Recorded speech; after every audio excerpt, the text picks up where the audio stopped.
Good evening friends, welcome to Cracker MCQ series. Today is the first lecture for Cracker MCQ series, and remember, in this series we'll be covering all the numericals, all the objective questions related to CAIIB. Okay, now these objectives will be based on theory as well as few numericals also. Okay, so attend full session. Today is the first day and we have almost 120 days. 120 days of this session. Every day same time you'll be having the same session. Okay, now coming to the point, say this. This series is specifically for CAIIB. Okay. So before that, I would suggest download Adda 24/7 app on your mobile. Also join our officers Adda 24/7 YouTube channel. On this app, you'll get the study material, notes, question banks, video lectures, live classes, tests. You name it, you have it. Everything. Okay. So download this app as fast as possible. Also remember, we are arranging this felicitation program for those who have cleared JAIIB and CAIIB. So kindly attend it at any cost immediately. If you are near Gurugram, attend it physically. If not, then you can go online also. Similarly, we are having the seminar also on the same day. Okay, so you can attend that seminar also. This seminar will be grand banking seminar, useful for all the bankers. Okay. So also there is a class. I'll come to this batch later because we are running this batch for CAIIB. Okay, for December 22 exam. Remember, December 22 exam is your last exam with the current portion. After that, it will be a totally a new portion. Okay, let's come to the topic. Yeah. Here I'll ask you first the question. You have to type the answer in the this comment section. After that, I'll give you the answer, and for each answer I'll give you 5 to 10 seconds. Okay, so let's start. Microeconomic theory studies how an economy determines. So microeconomics, here there are two types of economics, macro and micro, right? So what does micro study? The price of the goods, the price of the services, the price of economic resources, and all of the above. So micro, what does micro study and what does macro study? Yeah, kindly follow the lectures also. Micro and macro. Okay, so what does it study? Tick tick 1, tick tick 2, tick tick 3, tick tick 4, and tick tick 5. Okay, the answer is all of the above. Why? Because remember, there are two parts, microeconomics and macroeconomics. Macro studies all the theories, means related to nation or related to macroeconomics, bigger economics. Okay, there all the theories work, everything is will work over here. And in microeconomics, we relate with goods, services, demand, supply, these things. Okay, next, a producer's positively sloped supply curve for a commodity represents. So producers positively sloped supply curve. So positively sloped supply curve means what? Always remember, supply curve will always be positively sloped. It won't be negatively sloped, right? So what is positive slope? Let's see. See here, I'll show you over here also. Let me see if I can draw it over here. See this. Okay. So this is positive slope. This is positively sloped. So this supply curve will always be positively sloped, and demand curve will be negatively sloped. Okay. So what does that represent? In one sense, the maximum and a minimum sense, and in another sense a minimum boundary for the producer's intentions. A maximum boundary for producer's intentions, a minimum boundary for producer's intentions, and none of the above. So what do we mean by this intentions? Intentions means his readiness for selling. So if a slope is positively, if a graph is positively sloped, then what are his intentions here? What is the supply curve? Supply curve is always against what? Quantity versus price, right? Quantity on the x and on the price it's y axis. So if the quantity goes on increasing as the price goes on increasing, is it beneficial to the supplier or not? Definitely it's beneficial.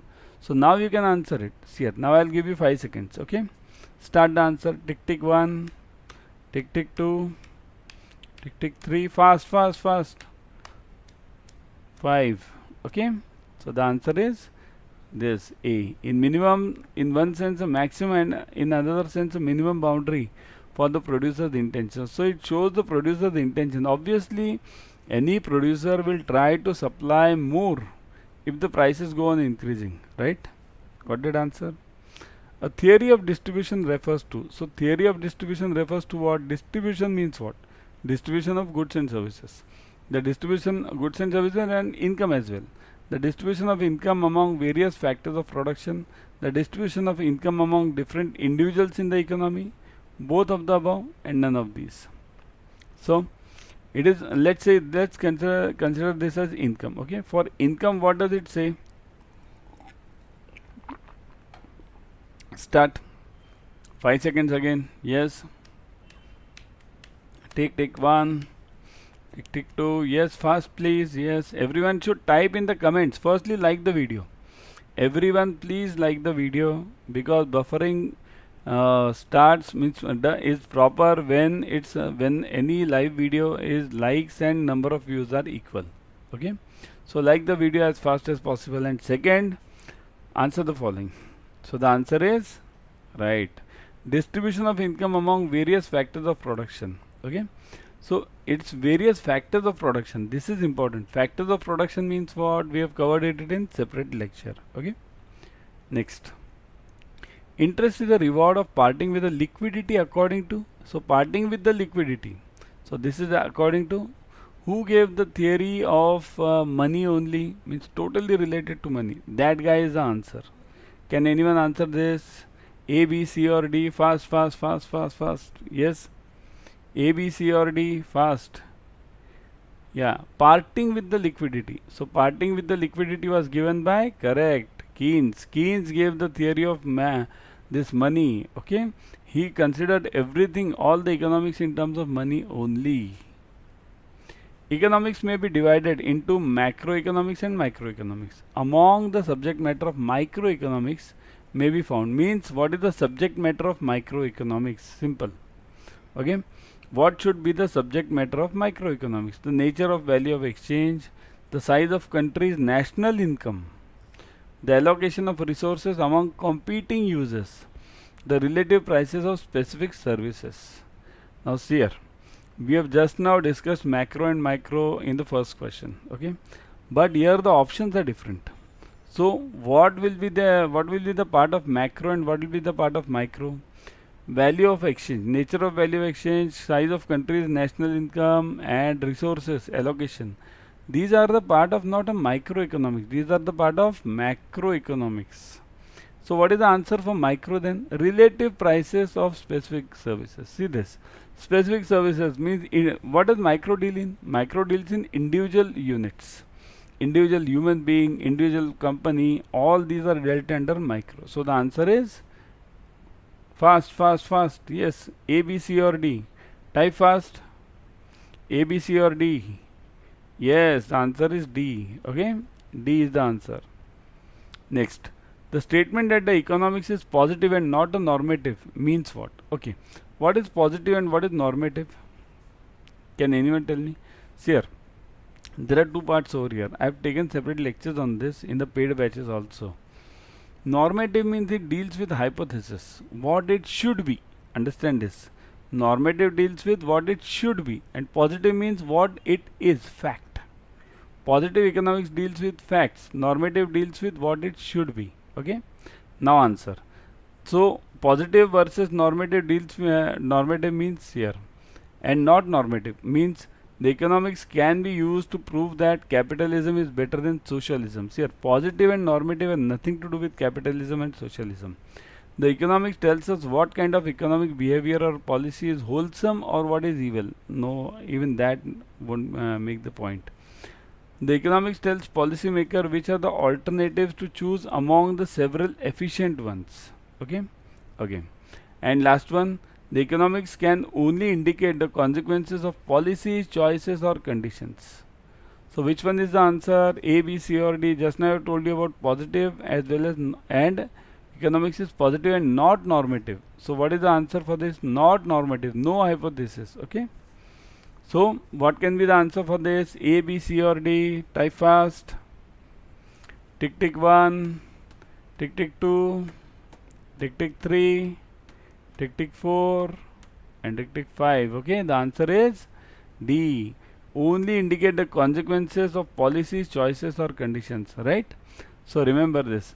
Indicate the consequences. Here positive science means what? Here economics is positive and not normative. We don't want normative, we want only positive. So positive deals with facts. So what does the fact say? Indicate consequences of the policy, means consequences of the facts, isn't it? These are the facts, isn't it? Yeah. So before going ahead, this batch which is starting, which has already started. Remember, this batch will be covering all the numericals, case studies, objective questions, theory questions, and there are roughly 10 to 12 case studies of 5 marks each in ABM and BFM. So remember this. This is the toughest topic. Okay. And also again I am warning you, this is the last exam with the present syllabus. Next year May 23 will be the huge difference in the syllabus. Then you will have to give all the papers again. So that's why try to clear this exam in this semester only. Okay. So I'll come to this discount part. Here we'll be covering all the numericals. I'll come to this fees part later. Okay. Fees is a huge discount over here. You'll see that. You remember this code Y432. Okay. Now, which of the following statements is incorrect? We want incorrect. Okay. Microeconomics is primarily concerned with the problem of what, how, and whom to produce. For whom to produce. Isn't it? Micro is concerned with what? All these three problems. These are the problems faced by any society, isn't it? We have studied it in one of our classes. So this what, how, and for whom, this is the main problem faced by any country, any society. Okay. So micro is primarily concerned with the behavior of individual decision making units when at equilibrium. Okay. So individual decision making units. Okay. But when at equilibrium. Next, we want incorrect one. Primarily concerned with the time path and the process by which one equilibrium position evolves into another. Okay. And microeconomics is primarily concerned with comparative static rather than dynamics.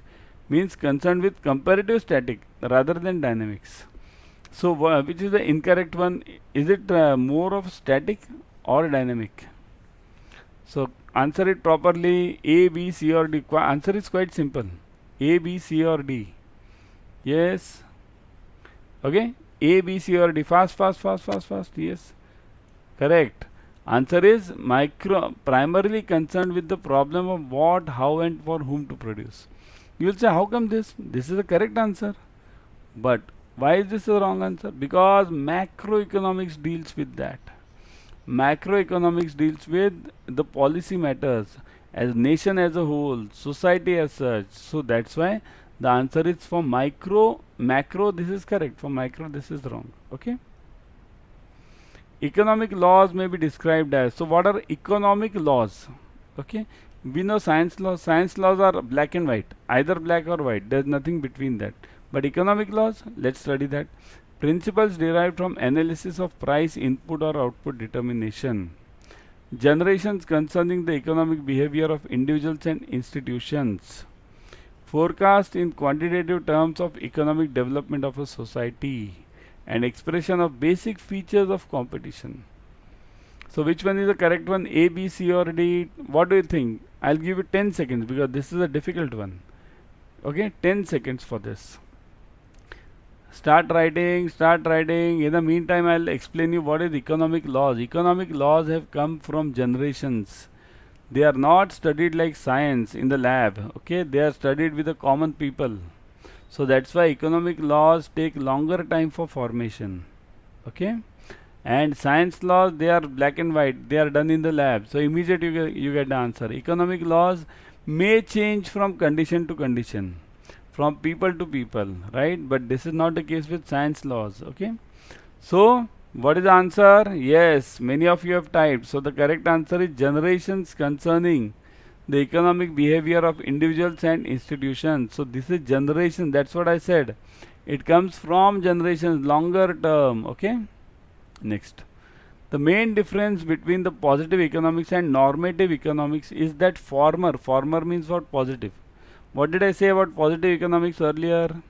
Positive deals with facts, normative deals with this hypothesis, future, what it ought to be. Okay. So discusses the ethical implications of its laws. Ethical, does this positive or normative discuss ethical something? No. Concerns itself only with a hypothesis which can be generally tested. Okay. It is based on the value judgments of the economists. considers carefully the political significance of its laws for the democratic society. So positive economics deals with what? Positive economics deals with here. Hypothesis is dealt with by both positive and normative, both. Remember this. But positive economics deals with the hypothesis which can be, yes, answer it properly. B. Why? Because positive economics deals with hypothesis which can be tested. That's why we said facts.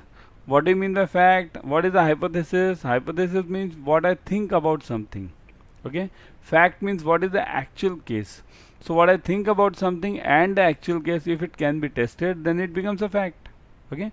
So positive deals with hypothesis which can be tested, and normative deals with hypothesis which is in general, which cannot be tested, which should be the case. Okay. Next, Adam Smith advocates laissez-faire, division of labor, both of the above and none of the above. Quite simple one. Adam Smith, who father of microeconomics. Okay. So he advocates what? Laissez-faire, division of, what is laissez-faire? Extreme case of market economy. So what did he advocate? Yes, he advocated that. Division of labor, we remember the pin factory example of Adam Smith. So that is based on division of labor. So Adam Smith advocates what? A, B, C or D? Fast. 5 seconds are enough for this answer. Okay, very enough. Simple one. Yes, the answer is C, both. Laissez-faire, as Adam Smith was a proponent of capitalist economy. So that's why laissez-faire is a part of extreme part of this capitalist economy. Also division of labor. He believed in division of labor. His theory is very useful to manufacturing companies. Okay. The term consumer goods is used by the economists to refer to consumer goods. Consumer means what? Who consumes that goods. So what are we dealing in? We always deal in two types of consumer goods. Okay, long term, and second is FMCG. Okay. So what is the answer over here? Let's see. Goods produced for consumers in the free market only. Goods other than free goods which directly satisfies consumer wants. Goods produced by consumers in return for a wage. Goods which are used by consumers in order to earn their living. So what is the answer? A, B, C or D? Fast. Yes, 5 seconds are enough for this. Okay. Correct answer is correct. Other than free goods, here free goods are not considered as consumer goods. Remember this. Free goods are not a part of a economy. Okay. Means that samples and everything. Okay. That are not a part of the economics. Of course, they can be the part of marketing, but they are not a part of the economics. Goods other than free goods who directly satisfies the consumer wants. So these goods must satisfy the consumer wants, but not the free ones. Okay. The basic characteristic of capitalist economy is, capitalist means what here? What are the 2-3 types of economies? Capitalist, then second is command, and third is what? Mixed, isn't it? So capitalist means what? They are totally decided by the private parties. Government doesn't interfere. But laissez-faire is the extreme case of that. So what is the answer? Full employment, private ownership of the means of production, the absence of monopoly, and large scale production in primary industries. So what is the basic feature of capitalist? Basic feature, A, B, C or D? Okay, answer is correct, B. Private ownership, because that defines capitalist economy. Command means government ownership. Okay. In a free capitalist society, the allocation of factors of production among the various productive activities is determined by. So, free capitalist society. So, factors of production, allocation of those in a capitalist economy is determined by pattern of consumer spending, traditional employment of locals, decisions of the government, and wealth of the entrepreneurs. A, B or C? Quite simple answer. Quite very simple answer. Who can answer? Fast. Who can answer now? Okay. Who can answer? Fast. Yes. Answer is simple. Yes, the answer is A. Correct. Because in a capitalist economy, the factors of production are always defined or directed towards those goods which are demanded by the consumers. It's not on the wealth of the entrepreneurs. Some entrepreneurs will be having huge wealth. So he can't put his money in this for whatever he wants, he or she wants. Okay, the wealth is always put in what consumers demand. Okay, who believed that an automatic equilibrating mechanism of privately competitive market known as invisible hand tended to maximize the national wealth. So who believed in this? See this. What do you mean by this invisible hand? Invisible hand is the equilibrium between the demand and supply. Remember, invisible hand in economics means the equilibrium. Okay. So who believed in equilibrium? This is what you'll have to remember. Because not Adam Smith, not Keynes, it was J.B. Say. Okay. So J.B. Say. This is, even I know you won't be remembering this. This is what you'll have to remember only for exam, if it comes. Okay. Last question. The fundamental economic problem faced is one of, so what is the fundamental economic problem? Consumer choice, decision making by the government, multiplicity of wants and scarcity of resources, and shortage of labor. So what, A, B, C or D? Very simple answer. I would suggest, do you go for this C or D? Let's check. Do you want C or D? I've given you the hint also. C or D? Fast. Yes. Is it C or D? Correct. C is the answer, because that is the basic economic problem. Wants are unlimited, resources are limited, isn't it? Means are limited, we call it, isn't it? So this was the question series, Cracker MCQ series. Remember, we will be covering all the MCQs related to CAIIB, ABM and BFM and retail if time permits, but ABM, BFM surely. Okay, so follow this. Now coming back to this this batch which is running. Okay, it's running at 8 p.m. to 10 p.m. Use the code Y432 to get this discount on this offers. Okay, I'll show you the discount also. Let's see the discounts. One second, let me open Adda 24/7. I'll show you live over here how to get the discounts. Okay, see here, go to Adda 24/7. See this, you have gone to Adda 24/7. Here on the first page itself, click on this JAIIB CAIIB. See this JAIIB CAIIB. Okay, once you click on this JAIIB CAIIB, you'll get all these batches over here. Okay, importantly, I would say, see here, for you JAIIB you have already done. For you bilingual and English. So this is what I'm telling you about this English batch. Okay, click on this English batch. Once you click on this English batch, see this, all the batches you'll see it over here. See this, 1799 was the fees. Click on this batch. Now you'll see the discounts also. I've told you all the remaining things, that what all we'll be covering.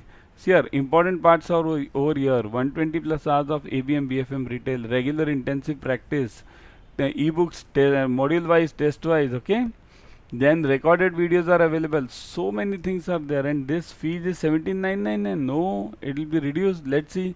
Click on view offers. Okay, once you click on view offers, now you'll see the offers over here. What was the code? Y432. Okay, click on apply. Once you click on apply, see this now. See this, 17999 reduced to 4139. See here, 17999. This much fees is reduced to 4139. 4139 for almost 5-6 months, and all you get, all that recorded videos, tests, everything you get it. And this 4139, how many months will you recover? If you are able to clear this CAIIB, in 1300 is the average increment. So 13 threes are 39. In third month you almost recover everything. In the fourth month you are in surplus. Okay, so go for this batch. Also I would suggest one more important part over here. See here, instead of going for a single batch, if you go for this Mahapack, see this Mahapack. If you go for this Mahapack, you'll get all the batches. All the batches means here, how many batches do you get in this Mahapack? It's like that what Netflix or that OTT membership. You get all the programs of that OTT when you get the membership. Same logic over here. Okay, so 5 plus, see this, read this. 5 plus batches of, I'll take this above. Okay, 5 plus batches for JAIIB, it's okay. For 4 plus batches for ABM, 3 plus batches for BFM and retail. Okay, so this much, this is a huge thing which you will get it over here. So go for this. Again you can use the code. See this code, you'll use this and you'll get the discount in the fees also, 45449. See here how much it reduces to. See, use this code Y432, apply. See this, it has reduced to 1043. Okay, 453, and 45449 reduced to 10453. So less. So this is an investment for lifetime. Go for it. Okay, I'll stop over here. Tomorrow again I'll come up with a new topic. Bye till then.